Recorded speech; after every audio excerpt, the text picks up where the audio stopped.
पूरे खानदान की लाश पर खड़े होकर हमने ये ताज पहना था। इसे दोबारा उसी वक्त पहनेंगे जब उस सांबा की चीखें पूरे हिंदुस्तान में गूंजेगी। छावा फिल्म रिलीज होने के बाद औरंगजेब अपनी कब्र से बाहर आ गया है। यूं वह समय समय पर बाहर आता रहा है, लेकिन इस बार उसका बाहर आना कुछ लंबे समय के लिए हुआ है।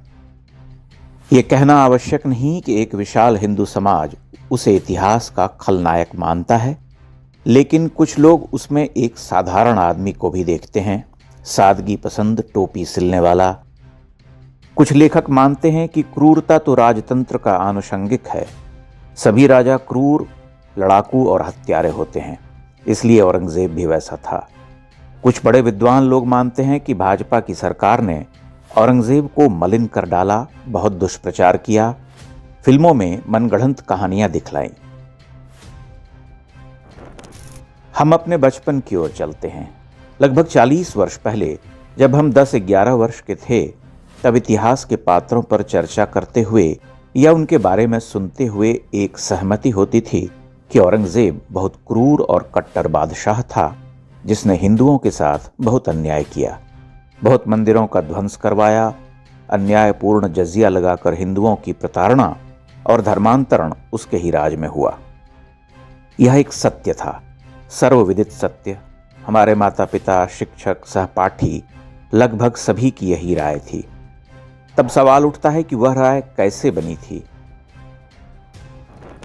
क्या 70-80 के दशक में संघी लोग इतिहास लेखन कर रहे थे, या फेसबुक, ट्विटर, इंस्टाग्राम, यूट्यूब चल रहा था, जहां हजारों लाखों लेख और वीडियोस पड़े हुए हैं? यह बहुत साधारण सी बात है कि वह राय पीढ़ियों से बनी थी। लोक में व्याप्त धारणा, एक प्रबल धारणा कि वह ऐसा था, उस धारणा में कोई विचलन नहीं था। तब प्रश्न उठता है कि आज औरंगजेब का सामान्यीकरण कैसे हो रहा, या उसे सरल, साधारण, टोपी सिलने वाला, दीन का पक्का, जो केवल दीन के लिए काम करता हो, यानी जिसके दीनी इरादों से हिंदुओं का अहित न हुआ हो, कैसे कहा जा रहा? साफ है कि वामपंथी और कांग्रेस के लोग औरंगजेब का मूल चरित्र बदलने में लगे हुए हैं।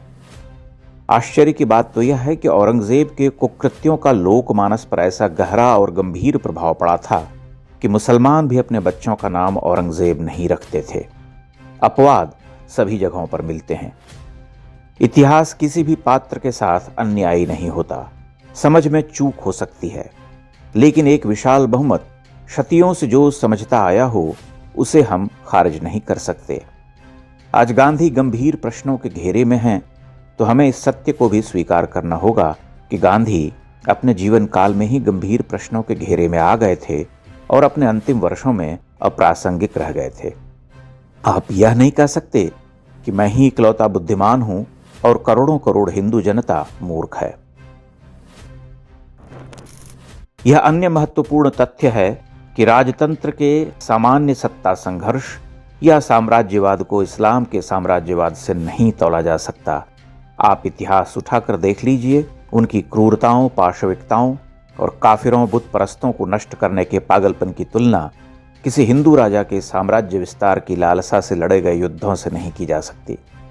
ध्यान देने वाली बात यह भी है कि इतिहास को दशकों तक सैकड़ों, हजारों झूठ से भर देने वाली पुस्तकों और 700 वर्ष के अंधकार युग को परिवर्तनकारी सिद्ध करने की कुछ चेष्टाओं के बाद भी हिंदू समाज का बहुमत भ्रमित नहीं हुआ। उसका एक बड़ा कारण यह भी है कि इतिहास खुद को दोहराता है, बार बार दोहराता है। पिछले 100 वर्षों में ही हिंदुओं ने भारतीय उपमहाद्वीप की दुर्दशा देख ली।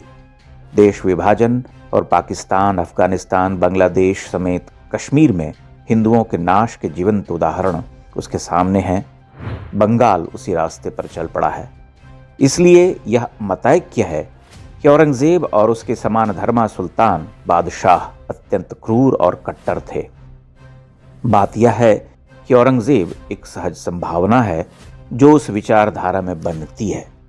औरंगजेब कोई व्यक्तित्व मात्र नहीं, वहां करोड़ों करोड़ औरंगजेब हैं, हर काल में होते रहे हैं। अब चूंकि तुर्कों और मुगलों के इतिहास को हम तत्कालीन साक्ष्यों के आलोक में देखने लगे हैं, इसलिए इतिहास पर बहलाना बहुत कठिन है। उन सुल्तानों के इतिहासकार क्या लिख गए? अमीर खुसरो सूफी थे, लेकिन हर सुल्तानी जीत के बाद नरमुंडों से पटी हुई धरती को देखकर उसका खुश होना और यह कहना कि बादशाह पर अल्लाह का मेहर बना रहे, क्या सिद्ध करता है? सीताराम गोयल जैसे यशस्वी इतिहासकार और बौद्धिक ने सैकड़ों हजारों तत्कालीन प्रमाणों उद्धरणों से यह सिद्ध किया कि वह कालखंड कितना भयावह था। विल ड्यूरांट जैसे इतिहासकार यह क्यों लिखते हैं, the Mohammedan conquest of India is probably the bloodiest story to tell. यह एक दुखद स्मृति है। आप औरंगजेब को महान सिद्ध करेंगे तो हिंदुओं में प्रतिक्रियावाद बढ़ता जाएगा। जो भूल कांग्रेसी इतिहासकारों ने अकादमिक जगत में की, उसे दोहराने का प्रयास न करें तो बेहतर होगा। इतिहास धरती फाड़ कर खुद को प्रकट करता है।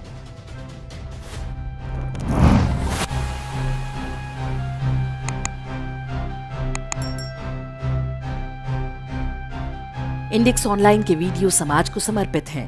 आप इनको डाउनलोड करके जैसे चाहे वैसे प्रयोग कर सकते हैं।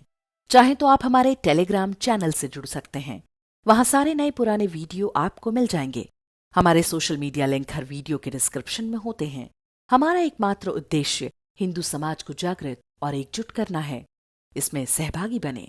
धन्यवाद।